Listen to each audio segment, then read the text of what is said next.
You don't know flag. Thank you, Sergeant Essential. Thank you, Sergeant.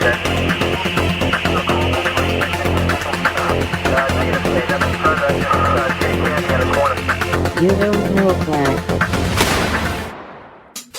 Welcome to You Don't Know Flag, a podcast full of stories about retro gaming, retro computing, video games, arcade games, and technology from a guy who was there and still is. My name is Rob O'Hara, but for the next 30 minutes, you can call me Flag.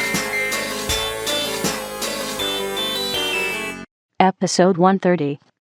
Pagers, PDAs, and cell phones. Hello, and welcome to episode 130 of You Don't Know Flag.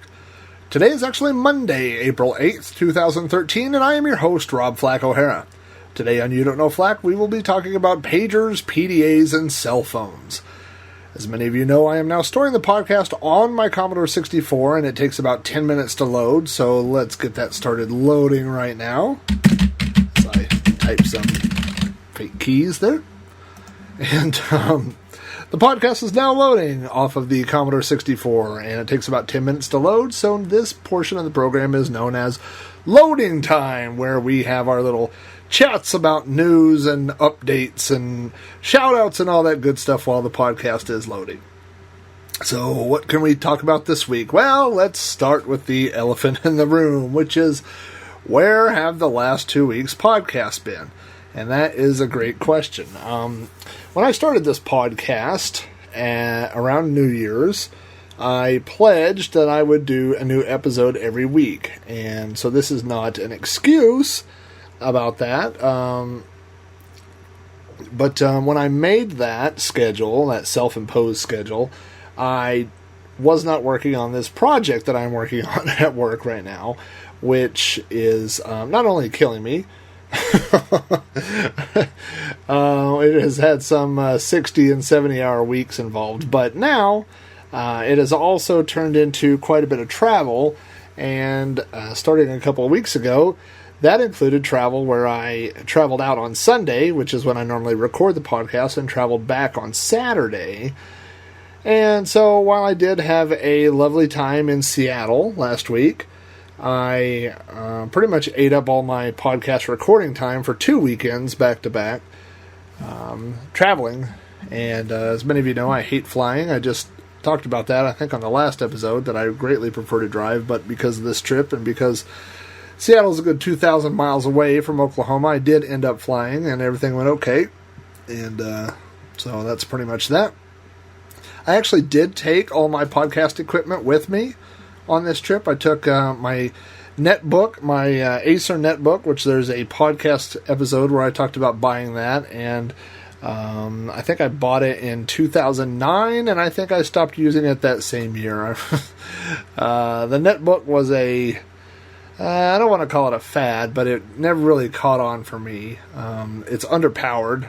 It has a 1 point something gigahertz processor and 1 gig of RAM, so it really crawls with the Windows 7 installed on it, which is what's on there right now. I installed Linux on there at one point, but I couldn't find all the drivers to get everything functioning on the netbook, so it does have Windows on it. I took that along with my Blue Yeti, so I added about 8 pounds in my backpack, and I drug this all across the country to Seattle and back, and I ended up staying in a hotel that had walls that were like made out of paper, and so I could literally hear conversations of people in rooms all around me. I could hear when people flush their toilets.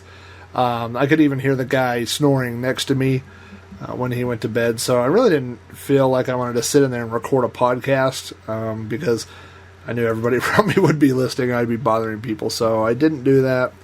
But here I am. I'm back at home. I've got everything hooked back up. I'm ready to record again. Another thing you'll notice on this episode is, at least for now, I have dropped the intro music for the first part of the show. And I don't know, there's something... I listened to the last one on headphones while I was on the plane, and I had some listeners giving me feedback that the music was too loud and drowning out what I said. And when I listened to it in my computer room, it sounded perfect, but on headphones, I have to agree with you, the music was too loud. And really, it's just not worth the effort to go back and mess with it over and over. So for now, I'm dropping the music. I may mess with it again later on.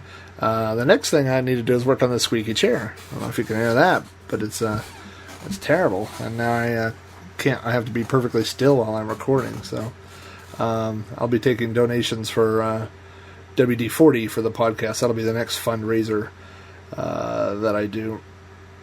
Let's see what else. A week before last, I was one of the guest hosts on the Adventure Club podcast, which is hosted by Guy Hutchison and John Jay. Those guys were super cool to be on. I really enjoy their podcast. I'm going to pull up the, there's all the fake typing I did a minute ago.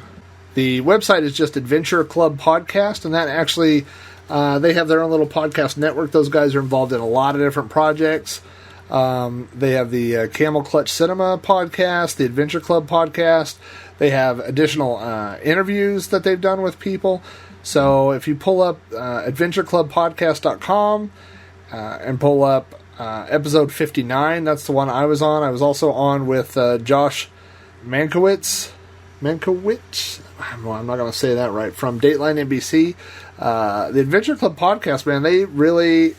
Both of the guys... I know a guy is involved in, he's an actual radio DJ. I mean, these guys have professional experience with recording and writing and doing stuff. They really have a top-notch product, so I was really thrilled to be on their show, and I'm looking forward to hooking up with those guys again in the near future.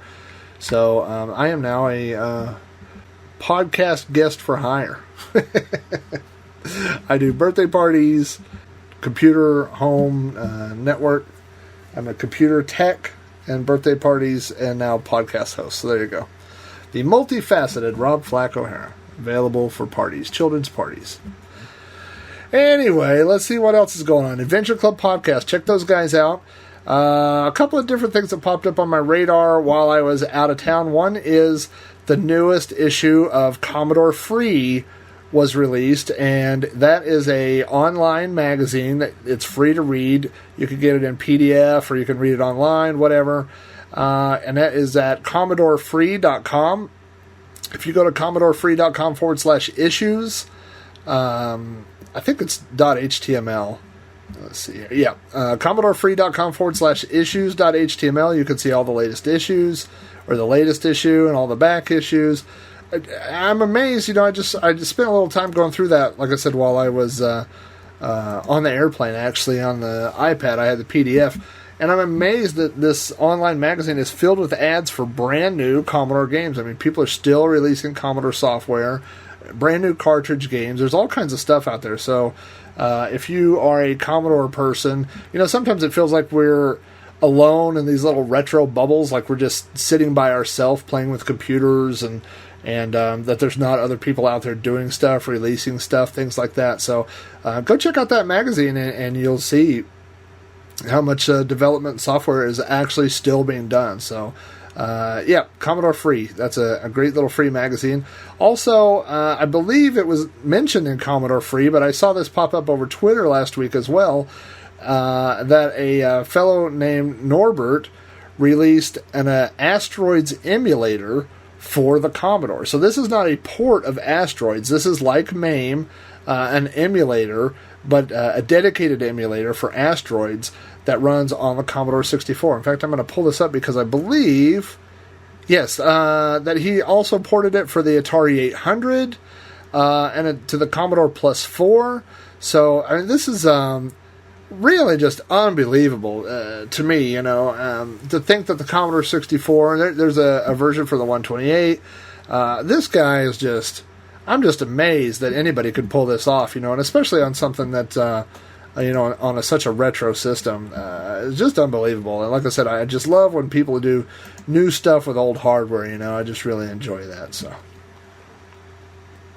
Before we get started with this episode, I want to mention this week's sponsor, which is Vintage Volts. And I just heard about Vintage Volts recently from the Retro Computing Roundtable. But Vintage Volts, you can find out all about Vintage Volts at vintagevolts.com. The website, the tagline is "The Way Electronics Used to Be," and my wife has referred to me as the collector of collections before. I mean, I find these little things, and all of a sudden I have a lot of those little things, and I have lots of collections of little things. But this guy is into everything vintage and electronic. Some of the articles on the front page of his website right now, I mean, he's got stuff about pinball machines. He's got stuff about boom boxes. Of course, he has a little thing about his appearance on the Retro Computing Roundtable. Just everything that's retro and electronic, this guy's into. I mean, he just has, going through his blog, I spent a better part of today just going through some of his old blog postings and stuff. So really awesome website. Be sure to check out vintagevolts.com. And what's really cool about that this week is that he's into all these old electronic gadgets, which is exactly what this week's episode of You Don't Know Flack is about. So with that, let's get started with episode 130 of You Don't Know Flack.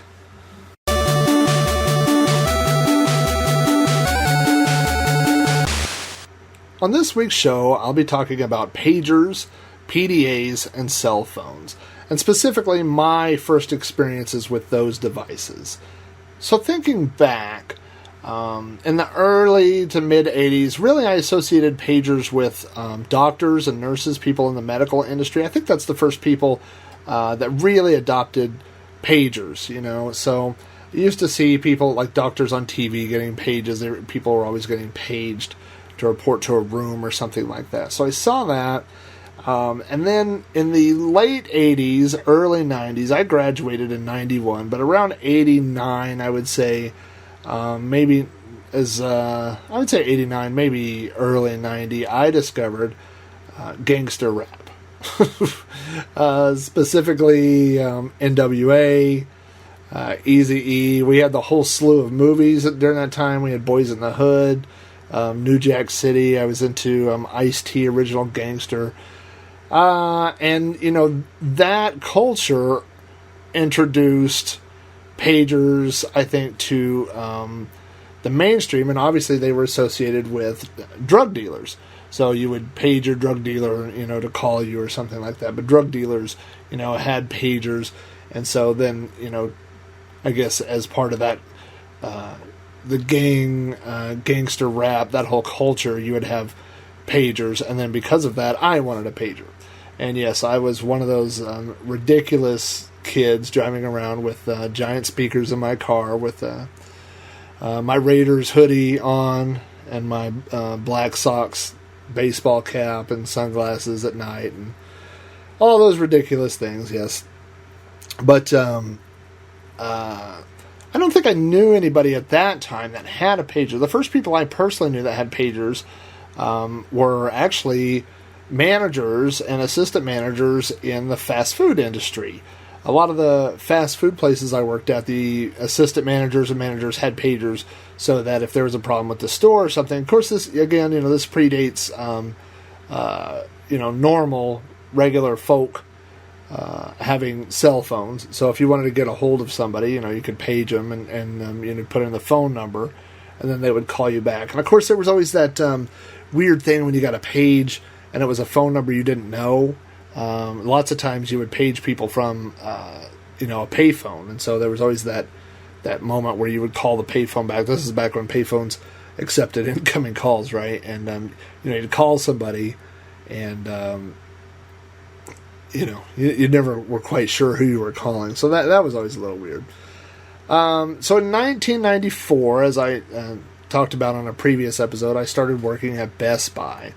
And Best Buy sold pagers. And so I still didn't have one, but I really wanted one. And I had one of my coworkers, Brian, had a pager, and people would always page him. And I thought that was the coolest thing, And I had no actual purpose for owning a pager. I had no reason to own a pager, but I really wanted one. And Best Buy had this display area with pagers and early cell phones that were like hollow plastic shells. So they weren't real pagers or phones or anything. They were just supposed to show you what the models look like. This would keep people from stealing them or whatever, right? But I ended up getting one of those fake hollow plastic pagers that looked exactly like a real pager, and I used to wear it around so people would think I had a pager, which is just so stupid. But so I would wear this pager around, and I even remember like a couple of times like people would be at Best Buy, and if I remember one time specifically the horror of Best Buy. When I started at Best Buy, I worked in the computer department.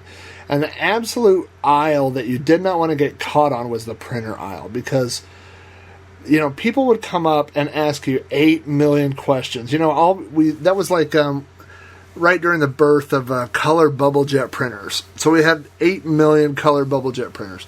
And people would say, well, what's the difference between this one and this one? And what does this one do that this one doesn't do? And nobody had any idea. I mean, all we would do is look at the box and guess and be like, well, this one prints pictures of parrots, looks like that, And then some of them had they had a demo button that you could press and it would print something up, but most of them didn't even have that. So you were just, looking at the exact same information the customer had and just guessing, what the difference was these printers. So I avoided the printer aisle at all costs. And one time I remember this old couple, God bless them, on the printer aisle, and they're asking me a million questions. And then I just remember picking up this fake pager off my belt and saying something like, oh, hold on, we got a security thing or something like that. And I just walked off. And then I probably went to the break room and hid until they left or something. Yeah, so that was my first pager. It wasn't even really a pager. It was a fake pager from Best Buy. But anyway, my friend Josh ended up getting a pager. And Josh had a whole system. Like if you paged Josh, when you paged people, I don't even know, I guess there's people on this listening to this that may be young enough that you never called somebody with a pager, but when you called somebody, it would say enter your phone number, and then the idea was that person would see the phone number, it would be displayed, and they would call you back. But you could build in this system amongst your friends where maybe my parents, I would tell them they're number one, right? So whenever you would page, if they would page me, I don't think my parents ever called my pager, but so they would put in a phone number. Obviously, I would recognize their phone number, but again, so you put in the phone number, and then you could put like a pound symbol, and then put a 1. So when I got the page, I would see the phone number, a pound, and then a 1, so I would know who it was. So Josh had this whole system where people could page him and then put a number, and so everybody was assigned a number. And I think there were even different numbers you would put, like hey, I'm running late, or so. I don't know. Like there was some sort of system, but anyway, I just thought that was the coolest thing. Like I thought, God, I need a pager for no reason. There's nothing anybody has ever needed to get a hold of me. Really, I mean, that was an emergency like that. But I decided I needed a pager, so I went to the flea market and found this place that sold pagers, and I think it was about, I don't know, $30 or something like that. And I bought this pager, and their service, I remember, was $6.95 a month, and it was not credit card or anything like that. It was cash, and you paid at the flea market. So once a month, I would go out to this flea market and go to this booth and pay these people cash. And I did this for I don't know, a year, something like that. I mean, much longer than I should have. But so that was my first pager. And also, I think it was kind of see-through, translucent purple, which is stupid if you think about it. So I had my pager, and so I would give out my pager number to people, and then I would, I can hardly remember anybody ever paging me. I mean, at that time, I was probably still at Best Buy, or maybe had just left Best Buy and had started working out where I work now. But regardless, I worked at places that had telephones, and so I had access. It wasn't like I worked in the desert or something like that. People had access to me, so I don't know why I felt like I needed. I guess I just really wanted a pager because I saw other people that had pagers. But that was pretty much when I had a pager. I mentioned it previously that in 1996 I moved from Oklahoma to Spokane, and I know I didn't have the pager when I moved, so I must have got rid of it before that time. So, not real excitement with the pager. It was kind of a fun thing, and obviously it worked in conjunction with payphones. And so, when cell phones came out, it kind of killed both payphones and pagers. I mean, there was not really a big use for it anymore. So, anyway, that was my pager. But now let's talk about PDAs. So, as I've said, I worked at Best Buy in 94, 95. We sold the Apple Newton. I remember having them in our display case. I remember showing them to a couple of people, and I remember not really understanding its function. Like, I didn't understand why people would want this thing. Like, why would you want something that's big and ugly to carry around with phone numbers when you could just write people's phone numbers on a card and put it in your wallet or whatever, Like, the whole concept of a digital organizer just didn't really make sense to me, And it wasn't until I saw a Palm Pilot that I finally, got it. When I saw a Palm Pilot, I was like, yeah, I need one of those. When the Palm Pilot came out, I don't even remember. It was, I think I got a Palm 3, was the first one I got. And if you've never seen one, I mean, it almost looks like a smartphone in a way. It almost looks like a modern smartphone. It was roughly the same size, maybe a little bit bigger. Probably the same size as the bigger smartphones that are out there now. And it was the Palm 3, or the Palm Pilots. The Palm 3 is the one I had, was gray, and it had a little flip cover that flipped over to protect the screen. And everything was done with a stylus. So you would, to enter text, there was this little, half-inch by half-inch square, maybe 3/4 by 3/4 inch square, something like that, at the bottom, and you had to write all your letters in that square, and you had to use Palm's graffiti language, which was not exactly like writing letters, but it was fairly intuitive. Like, to write the letter A, I think you started in the lower left and kind of like went up and down, like a little triangle, like a letter A, like a capital A. So you would go up, down, and that would make an A, and a B would be like, actually, I think the B was just like a capital B, but not all of them were exactly like the actual letters, and all of them were done without lifting the stylus. So once you lifted the stylus, that would tell the Palm Pilot you were changing letters. And then I think you drew a line up to make it caps, and two ups would be all caps, things like that. So once you you had to learn the graffiti language, but once you learned it, you could write almost as fast as you would write, in like with a pencil. Not quite, but you could. It was pretty efficient, and the apps it came with were. I know there was one for, like, tracking your money, like when you spend money, like a little checkbook kind of thing. And of course you had, a little app for taking notes, and you had your phone book or your contact thing.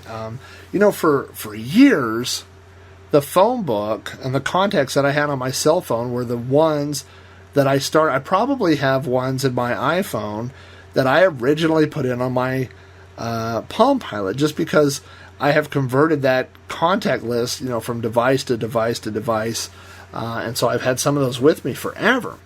But I had this little Palm 3, and I explained it one time to Mason. I said it was like a smartphone, but without the phone. Like no phone functions. You couldn't call anybody, but it was your little organizer, and you kept all your stuff in there, and I carried it around with me. And then there were apps that you could buy, or, just like anything else. You didn't have to jailbreak it or anything. People just cracked the programs for it. And so I would download all these programs and try it out. And I had some app for, like, tracking my mileage in the car. And there were a lot of little games like checkers and chess and Connect 4 and stuff like that. My favorite app was called Pocket Monkey. And I think originally it was actually called Crack Monkey, but then it got changed. But it was Pocket Monkey is the version I had. And there were 4 different things on the, there was like, you remember the little, I think they were Tamagotchis, is that what they were called? The little Japanese little virtual pet things. Well, it was like a virtual pet. And it was a little monkey. And there were 4 things you could do. Like you could feed him a banana, or you could give him a drink, like a beer. I'm trying to think what else you could do. You could give him a ball, and he would throw this ball around and stuff. Oh, and then there was a little broom and dustpan, because after you fed him enough beers, he would pee, and you had to clean up the pee. And if after a couple of bananas, he would poop, and you have to sweep up the poop. But then there was a second menu you could go to, and you could do things like give him crack. And so you would give the monkey crack, and then he would like go crazy, and the Palm Pilot would make, this woo kind of noise. And, I'll see if I can find a video of this on YouTube. But you could also shock the monkey. And so you would press this little lightning bolt, and it would just shock him, and he would get really mad and flip you off. And so so I had this, and it would tell you how many days you'd kept the monkey alive. And I had this monkey alive for over a month. And so I loaned the Palm Pilot to a friend of mine. I was like, you got to check out this thing. And he gave it back to me. He goes, oh, I killed your monkey. And I was like, what? And he goes, yeah, I just shocked him like 50 times and it killed him. And so there's just this little pile of monkey. It was so sad with flies around him and stuff. And so, I had to start all over. But, for all the amazing technological things the Palm Pilot gave me, that was the one that I remember the most was Pocket Monkey. Now, the Palm Pilot 3 came with a cradle that allowed you to sync all of your apps and your information, your data, to your computer. And the cradle hooks to your PC through a serial port. Not universal serial port, not a USB, but an actual serial port. And so this was, you couldn't plug it in. It wouldn't recognize it if you had already booted. So it wasn't something you could carry with you, like to work and then to home or whatever. So I actually bought a second cradle so I could have one at work and one at home. So you would go there and sync up your data, and then all your contacts and stuff would be available on your computer. And so that's kind of what I was talking about, is I had synced my data up to the computer, and then eventually, and I'm kind of skipping forward into the cell phones here a little bit, but I did eventually buy a Palm Treo 650 cell phone, which was compatible with some of that old information, and I was able to sync my phone and contacts into that phone. And later I exported that phone directory out and imported it into my Blackjack, and I'm getting ahead of myself. But that phone I was able to then sync up to Google Contacts, which I was able to later sync with my iPhone. So I'm sure without a doubt that some of the contacts that I put in that Palm Pilot 3 way back in late 90s was definitely are still on my phone. But anyway, so the Palm Pilot, I had that. I really enjoyed it. There was a time where I would go out wearing cargo shorts and have something in every pocket. Like I would have my little digital camera in one pocket, and I would have my Palm Pilot in a pocket, and then I would have a cell phone in a pocket. And, eventually what happened is the smartphones, replaced all these devices. The Palm Pilot didn't have a camera. Of course, it didn't act as a phone. So it was like all these different things. The cell phones didn't have all the ability back then to play games and do all that stuff. So, it kind of complemented the phones, but eventually the capabilities of PDAs were absorbed into phones, and so that's eventually killed that market. But I did, when I carried around a Palm Pilot, and this is going to sound dorky, but when I was carrying those around, I felt like that was the future. Like I had a computer. I mean, it had 2 meg, I think, of storage or something. I think it did. 1 meg for the earlier Palm, and then 2 for the 3CX or whatever. But you did feel like it was the future. Like people would say, "What's this?" And you just whip this thing out. The later I ended up getting a Zaire 72, which was the later version of Palm, and it had a IR port on it. It also had a camera, which was a horrible camera. I mean, it's like maybe a 1 megapixel or something. It took horrible pictures, but I still have pictures in my photo directory that I took with that device. But it also had an IR port, and there were apps where you could use it for a remote for your television.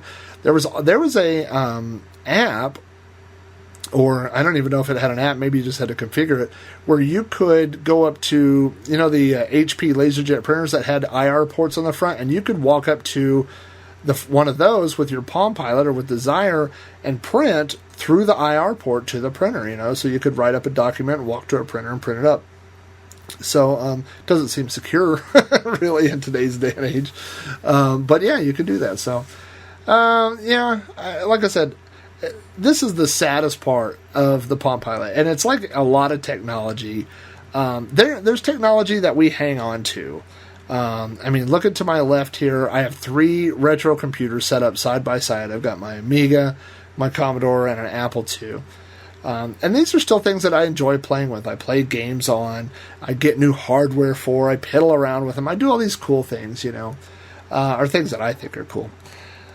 And, so I enjoy doing all that. But literally, about a month ago, I threw away a Palm Pilot. I ran across this Palm Pilot, and I don't think I had the cradle anymore. And, without the cradle, I think you needed the cradle to charge it. And maybe it had batteries. I don't remember. But, point being is, like, I think I even posted on Facebook and Twitter at the time. I was like, name me one thing you could do with an old Palm Pilot. And I got no responses. I mean, I got places, suggestions where to stick it, but as far as like actual, productive suggestions as to what to do with it, nobody had any, and so I did end up getting rid of it. So it's funny how different technology, I guess, stands the test of time versus other technology. I can't tell you how many computer systems I have picked up over the years. Complete systems for people who, for whatever reason, got out of the hobby, or maybe they had a kid that went off to college and they didn't want the system anymore. And so, like complete Commodore systems, where you get the disk drive and the computer, and those things are gold. And you get a monitor, especially if it's a Commodore brand monitor, and that is gold. And then you get a dot matrix printer, and you can't give it away. I had a stack of the original series, the MPS 801, the 803, and the 805. 3 different Commodore brand printers that I couldn't give away for free. I tried Craigslist. I put them online and said, free, you pay shipping. I found there's a band, and I forgot who it is now, so I'm sorry, but like a retro band, a couple of different people that make music with printers. I contacted those people and said, would you like these printers? And they said no. I literally couldn't give them away. We went to OVGE one year, and I took them and I put free on them. And this is a place where retro gamers and retro computer people come to, and I couldn't give it away for free there. And so we ended up leaving it on a table, and then I think poor Jesse, the Crossbow, the organizer of OVGE, was going to get charged because they said people left behind trash.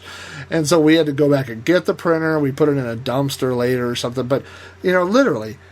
So it's just, some stuff is the stuff that's useful and that people enjoy and that you can still use today. That stuff maintains. And maybe someday, old dot matrix printers will be rare. And people say, why didn't you save that? But it's just because, they didn't really have any use. And maybe someday people would be looking for old Palm Pilots, and I'll wish I hadn't thrown that one away. But unfortunately, I did. So I will, if you contact me, I'll give you my address to the nearest city dump, and you can go dig. I actually have, I think I have another one around here somewhere. I think I have that Zyre around here somewhere. That's another thing, real quick, that I should mention is that unlike the modern cases, the modern glass that's on cell phones and the protective cases we have now, Palm Pilots had these little, plastic shields that went over them. But if you dropped one, I mean, there's like a 50-50 chance of that thing busting. And that's why I've owned several PDAs, Palm Pilots and Desire and the other ones, is because I broke the screens on them. And so, that was definitely something that they improved with technology over the years. But anyway, that's enough about PDAs. Let's move on to cell phones.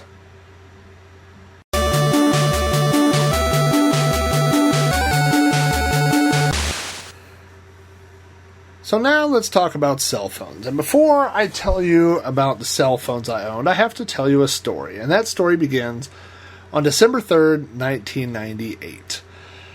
Now, a few months before December 3rd, 1998, I bought a Chevy Astro minivan. And there were two reasons for that. One is because my mom had owned a Chevy Astro minivan, and I was used to being in it, riding in it, and I thought it was... I know it seems weird, but I thought it was kind of cool. But the other reason is because around that time, I had started going and looking at pro audio car competitions, these stereo competitions with guys with huge amounts of speakers. I mean, just insane amounts of power and volume. And a lot of those were I saw a lot of custom Chevy Astros. I mean, they were lowered and tricked out, ground effects, cool paint jobs and all that. So I wanted a custom Chevy Astro. And so I bought this Chevy Astro with like 200,000 miles on it. And the paint was kind of faded, and there was nothing cool about it at all. It was a minivan. And it had two running boards. And immediately I had to do some work on the gas tank. So I took one of the running boards off and left it off. So basically I had a minivan with one running board that I drove around that for some reason in my head I thought was cool, but it was most definitely not cool. So I had this Chevy Astro, and another problem, it had many problems, but one problem was that some of the different things in the dash would blow the fuses. And so when you blew the fuse, then I would drive around with living with different things or without different options, like the dash lights that would light up the speedometer and all those things at night. That would occasionally pop. And so, different things would go out. So anyway, during this time, I had blown a fuse in the van, and I didn't have any dash lights. And on December 3rd, 1998, I was driving home. We had gone, my wife and I, Susan, had gone out to eat at a Chinese restaurant. And we were driving home, and all of a sudden the van died because it had run out of gas. And it had run out of gas because there were no lights in the dash, and I couldn't see the gas gauge. And this was about 9 o'clock at night, and it was raining. And we were basically in between two interstate exits. So our options were to walk a half a mile, in either direction. So we got out of the van and decided to walk a half a mile in the direction we were facing. Now, this portion of the interstate, there's a small shoulder, like an emergency lane, which is kind of where I was parked. And then, you could walk in the grass, but it was on like a sloped ditch, so you couldn't walk too far down, or you'd fall down this ditch. So I was walking along the side of the interstate, and my wife was to my right, and she kept saying, get away from the road, it's dangerous to be up there. And so we had actually come to where there was a guardrail. And so traffic is, to my left, coming from our backs. And then there's a guardrail, and I'm walking outside the guardrail, away from traffic, and my wife is next to me, and we are holding hands and walking. And all of a sudden I hear this, screeching sound. And I kind of turn around and look, and all of a sudden I get hit by a car. And it was a truck that was a pickup truck that was sliding sideways, and it hit me in the back and launched me about 30 feet through the air into the other side of this ditch. And so I landed, and I couldn't breathe, and I thought I was dead. So I was laying there at the bottom of this ditch, face down in this water, and I lifted my head up, and I couldn't breathe, and I just thought that was it. I honestly thought that I was going to die. And so my wife, who had just witnessed this, starts chasing after the car, and another car pulled over to assist the people in the pickup. And the people in the pickup had lost control of their car and spun out and were sliding sideways and came off the road and had hit me while they were sliding sideways. So they had come up and over the guardrail and then hit me. And so what they said is that at the very last second, I must have kind of jumped a little bit. Maybe I was trying to get out of the way. I don't really remember that exact part, but and so when the car hit me, it hit me up like when you would hit a baseball with a bat. If I hadn't jumped, then it would have just run me over and pretty much just killed me right there.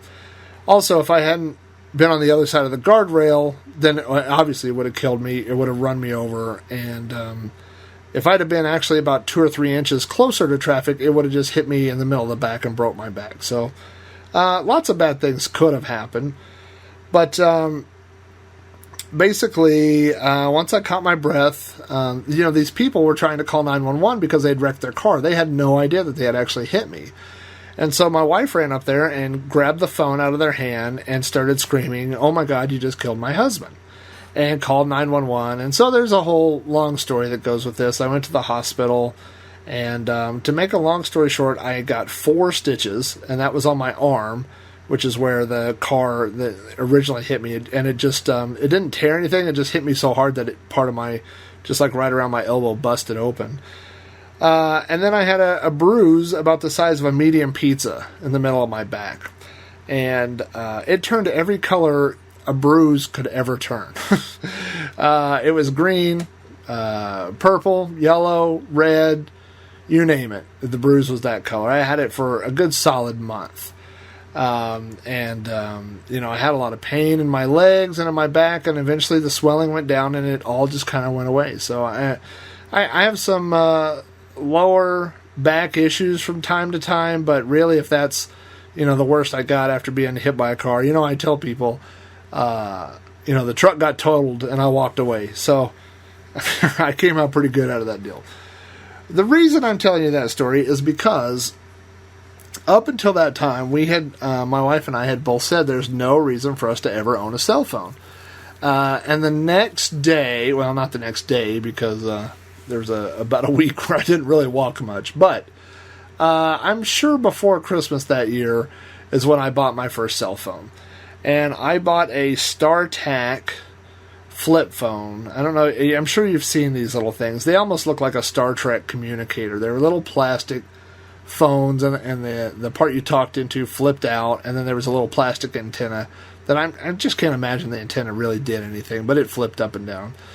So I bought a StarTAC phone, StarTAC, T-A-C, phone, because of that. Because of the night that I got hit by a truck, and we didn't have any way to call help. If I'd had a phone that night, I could have called somebody to bring me gas or to come get me or whatever, but instead, we were basically stuck there, and we had to walk.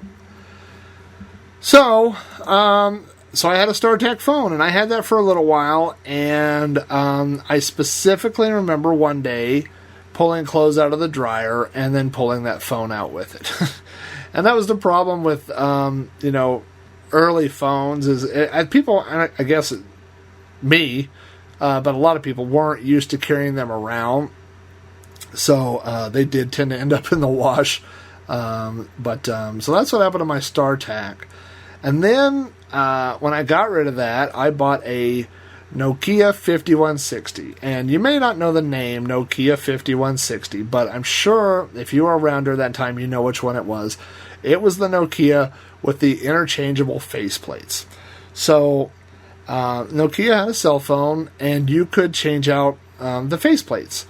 And so it came like with a black one, and then, you could get like different colors, like a red phone or a blue phone. But then what was really cool is you could find custom ones, and you could find them anywhere. I mean, they were on, eBay was just coming out. I mean, this is probably like, 2000, something like that. So you could get on eBay and find them. You could go to the flea market, and I mean, they would have millions of them to choose from. And you know, the ones at the flea market would be like the most ghetto, like $5. Like somebody had printed out a sticker and just stuck it on there, but I didn't even care because I had like, you know, 30 different covers for my phone. You know, like I had one that looked like a dollar bill, and I had a blue one that had the Atari logo on it, and it looked all digital, you know, and I had one that was like almost looked like a rainbow, like a raster color scroll, like it went from blue to red to orange to yellow or something. But I had, you know, so I would change them out like every day. I just thought that was such a cool thing. And you could even get replacement, the little number pad that went inside there. So like the dollar bill one I had came with green numbers and stuff. So I was constantly, you know, changing the faceplate on my phone. And then we went to Vegas, and this would have been, let's see. I want to say, no, I don't know. I have to look it up. But we went to Vegas for our anniversary. I think it was in 2003. But we got a rental car, I remember that, and we flew out there, and when we flew back, the minute I got on the plane, I realized I had left my phone in the rental car. And so we ended up calling, and they were like, nope, never saw it. Don't know what to tell you. I mean, it was just gone, you know. And the problem with it was, even though the 91 or the 5160 was kind of outdated at that time, I had like 30 faceplates to go with it. So I ended up buying another 5160, and I had that for a long time, you know. Just because, it's just like, you know, at work sometimes, like I got a laptop for work, and I got a docking station and, you know, a power supply, and that's it. But I bought an additional docking station to go with it, and I found another power supply. And so you build up all these things, and then when a better laptop comes along, and it's time to upgrade, you know, you lose out on all those extras and stuff. So that's why, you know, I could have upgraded to a different cell phone at that time, but I'd already invested all this money in, you know, multiple chargers and all these faceplates and stuff. So I did get another 5160, and it had this little nub of an antenna. It didn't retract or anything. It was just like a nub that stuck out at the top. And I remember one day I sat down in the car, and it must have been just right, and I heard it break. I mean, the antenna thing broke off, and it was like little pieces. Like I was going to try to glue it back together, and it was toast. It was done. And then so that would have been about 2004 maybe. And then I upgraded, and I bought the Palm Treo, which was Palm Pilot had basically moved into the cell phone arena. So they had taken the functionality of the old Palm, and they replaced the graffiti with a hard keyboard, so now you could type on it. And I was able to export, you know, all my Palm Pilot information and import it into the Palm Treo. And I told people at the time, the Palm Treo does everything great except for it's a horrible phone.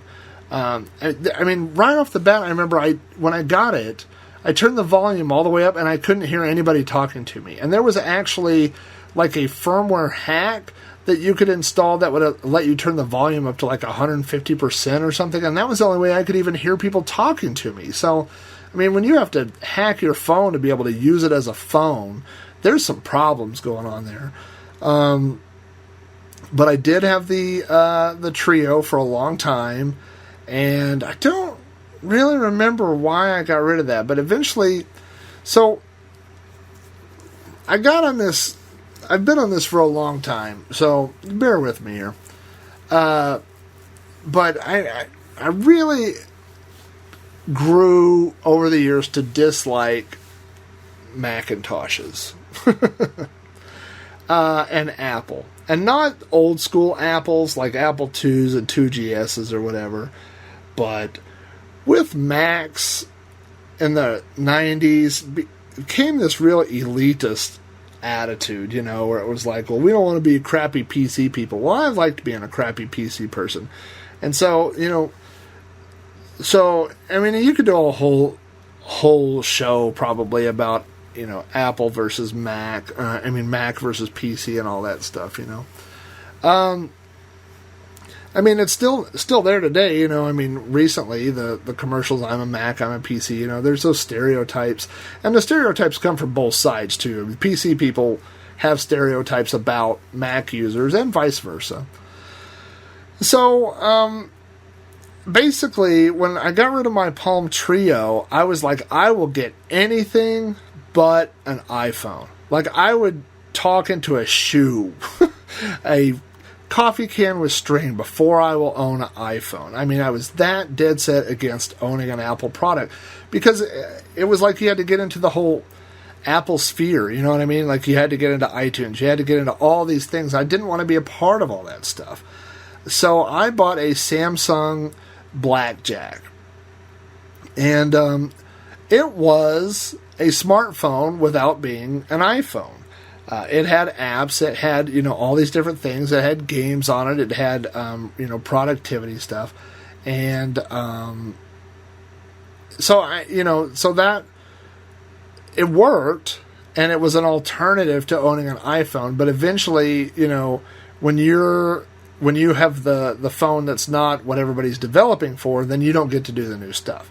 You know, I would hear people talking about, oh, you know, I have, you know, this new game or this new game. Oh, well, guess what? It's not available for the Samsung Blackjack, but it's available for the iPhone. So, and I could probably do an offshoot about MP3 players as well. I'm not going to, but I had the same thing where I was going to own anything but an iPod. So I owned a bunch of crappy knockoff MP3 players because I refused to buy an iPod. And, you know, I had a Creative Nomad for a long time, which I really liked. But, and you know, it had a little small screen, and it had a little, like a jog wheel instead of the touch screen and all this stuff. So, I mean, it worked, and it had all my music on it, and you know, it worked just fine, but, you know, it didn't do what what an iPod did. And so eventually I broke down and bought myself an iPod. And, I mean, especially then, how could you not love it? You know, I mean, all of a sudden you had your apps, you had the iTunes store, you had the App Store, you know, you could put games, you could do all this stuff. So I was like, well, at least I don't have an iPhone. You know, I have an iPod, but I don't have an iPhone. And then somebody basically told me, you know, an iPhone is just an iPod that also makes calls, pretty much. And so, you know, I guess the iPod was like my gateway device into the Apple sphere. You know, based on the iPod and my experience with that, I ended up buying an iPhone 3GS, which I had for a long time, and actually now my son has. So, I mean, we've had it for a long, long time. And we ended up giving it to him when I bought the 4S, and my wife has an iPhone 5 now. So, somehow we went from, you know, basically refusing to be Apple people to now all four of us. I couldn't even tell you all the Apple stuff. I mean, we still haven't made that step over into Apple computers, but I mean, not anything released since 85 or so. But yeah, we all have iPods, we have iPads, we have iPhones, so we kind of just fell into the whole thing. And so with my next phone, I don't know. You know, I see all these other Galaxies and all Android-based phones. But, it kind of goes back to what I talked about with the PDA, where once you've invested, I mean, I have iPhone charger cables all over the house. I have, music boxes that have iPhone docks. We have an iPhone cable for the car. We have all these things. So when you move away from that, when you move to another device, you're going to have to rebuy a lot of that stuff. So, I don't know. But I'm pretty happy with the state of the phone right now. So, but so that's my history with cell phones and PDAs and pagers. So it's funny how the pager really just died off. Wonder if there's a pager app for the phone. I'll have to check into that. Anyway, I think that wraps up episode 130. Thank you guys for bearing with me during the barren stretch that we had there, the little dry spell, but we're back on track. I do have a couple other work trips coming up in the near future, so I will plan accordingly. Maybe I'll be recording God forbid, early to have a show ready before I actually have to leave on a trip. So we'll see what happens. Thanks again for tuning in. I also, again, I want to thank Vintage Volts for sponsoring this episode. Like I said, if you like old gadgets, you like anything like that, old electronics, if you like this episode, go check out Vintage Volts at vintagevolts.com. It's the way electronics used to be. There's so many cool stuff there. I was reading a whole article. He's got a big article up right now about the Zoom floppy, which is something I've talked about in previous episodes. It's the USB adapter that hooks to a PC and allows you to hook up a old school Commodore 1541 drive to your PC. So, yeah, if you're into retro electronics of any kind, be sure to check out Vintage Volts. Anyway, that's it for episode 130. Thanks again for tuning in. I appreciate all the stuff that you guys send me, all the feedback, all the emails, the voicemails. I didn't have much time to get into that on this episode, but next episode I will set aside some time for that. If you want to send me feedback, you can email it directly to me at robohara@robohara.com, or you can always leave me a message on the voicemail box at 206-309-9501. That's it for episode 130. I will see you guys next week.